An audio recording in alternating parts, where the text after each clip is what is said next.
চলো বন্ধুরা, আজকে এমন একটা ভিডিও দেবো, হয়তো বা তোমরা আগে এইরকম ধরনের ভিডিও আমার চ্যানেলে কখনো পাওনি। তো এনাকে দেখতে পাচ্ছ, ইনি হচ্ছে আমাদের গুরু বাবা। আমি খুব রিসেন্ট কৃষ্ণ মন্ত্র নিয়েছি এনার থেকে।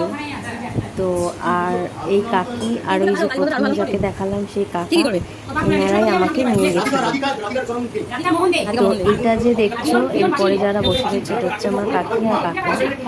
এনারা 18 তারিখে বাবার কাছে গেছিল। আমি আর এই কাকি আর কাকা নিয়ে গেছিলাম। যেহেতু আমি নিয়েছিলাম, তো আমার কাকির খুব নেওয়ার মন ছিল, কাকা কাকির দুজনে। কেন আমার কাকা কাকির বাড়িতে সব কিছুই আছে, মানে সব ঠাকুরই আছে, গোপাল, রাধাকৃষ্ণ আর নিম কাঠের জগন্নাথ। তো তার জন্য কৃষ্ণ মন্ত্র নেওয়ার জন্য বাবার কাছে গেছিল। তো আমরা বাবার কাছে সবাই বললাম যে আমাদের একটু